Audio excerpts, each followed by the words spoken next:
there's more and more people joining in. And the atmosphere there really was more like some kind of a rock festival, if you like, Egypt's Woodstock, more than a demonstration. The police, normally everywhere, are nowhere. Since the violent protests of Friday, the only visible manifestations of the police in Cairo have been limited traffic directing duties. The ultimate responsibility for the security of the demonstration has fallen to the army.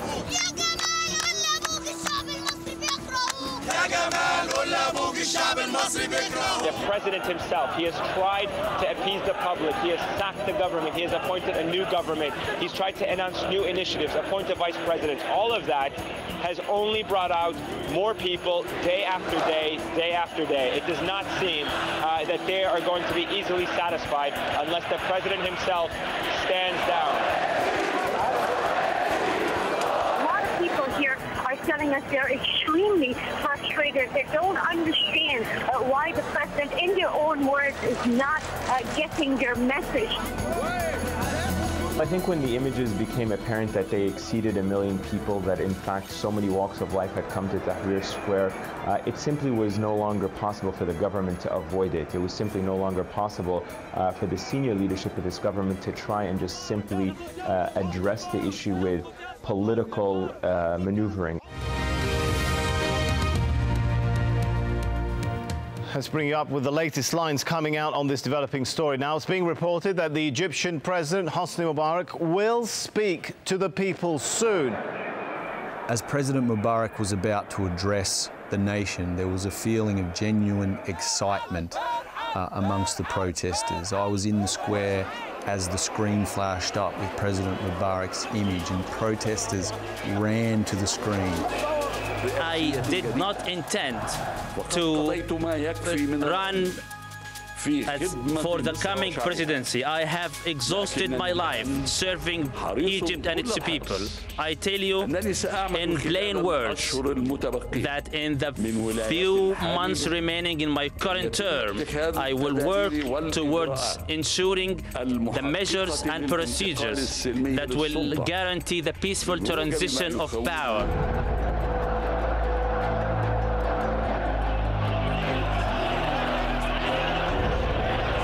People were really heckling, people were chanting in the crowd. Clearly this falls far short of what their demands were. Feeling fear has gone into possibly that of anger. They are extremely furious. They don't understand how the sheer amount of numbers that have come out in the streets in recent days has not been enough to convince them. It galvanized and inspired, and perhaps with the help of other elements, triggered a great deal of pro-Mubarak supporters who felt that the president had been humbled, that the president had been, in some ways, forced into this position. And what we saw afterwards triggered a lot of violence. As we were trying to make our way out of Tahrir Square, a lot of the protesters were actually trying to make their way back into the square and telling us not to leave, that there were reports of pro-Mubarak supporters heading into the heart of downtown to Tahrir Square to confront the protesters. It isn't quite clear who the Mubarak supporters are, but with their arrival comes violence. Okay. Do you hear the gunfire? We hear shots being fired. Well, clearly the confrontations seem to have begun between the two sides. We have seen dozens of the protesters disperse, run in different directions. There's clearly a sense of panic here. US President Obama speaks to Mubarak for 30 minutes on the telephone. America urges the Egyptian president to back down. After his speech, I spoke directly to President Mubarak. He recognizes that the status quo is not sustainable and that a change must take place. Other Arab governments are already feeling the effect of the masses in Liberation Square. Ali Abdullah Saleh, Yemen's president of 30 years, announces he will step down in 2013. But the Egyptian regime is not going quietly.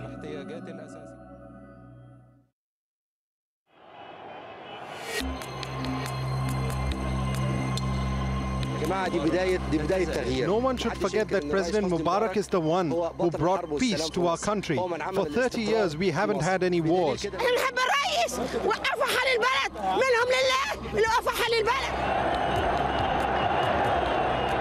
The day after the Million Man March, we could see these groups of pro-Mubarak supporters now hitting the streets. Kind of slogans they've been shouting are, with our blood and our soul, we will sacrifice for Mubarak. State TV is reporting that they are warning people of expected violence around the protests today.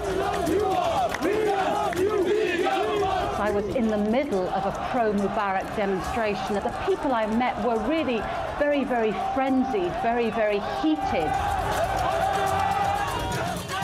At the moment, it is a war of voices as to who can chant the loudest. The pro-Mubarak supporters came all the way right into the heart of Tahrir Square. They faced off with the anti-government protesters. There was not a security officer of any description, no police, no army, no anybody to try and keep these two sides apart.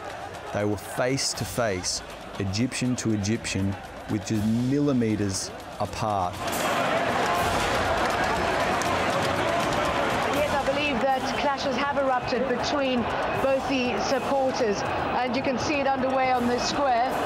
If we're going to call them protesters, they're throwing stones at people, and people are getting wounded. Here's one who's completely messed up, passing in front of me. He's very badly wounded. Suddenly we saw rocks flying in all directions. I can't tell you exactly who was throwing them. It was total mayhem. And then, if you can imagine, it was a complete stampede. Hundreds of people turning back and trying to run the other way. I saw people being trampled on, and I myself have been hit on the face, punched in the eye.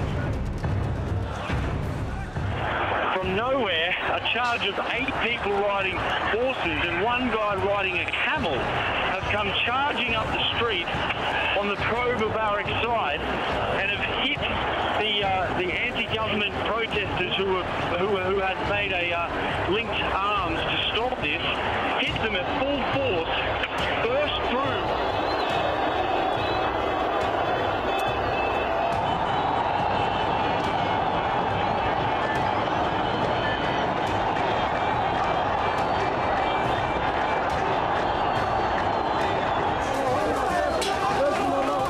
That for some of the young men who'd come out, particularly on the pro-Mubarak side, it was almost like a day out for them. I got the impression that they were really enjoying themselves. It was almost like a real-life video game.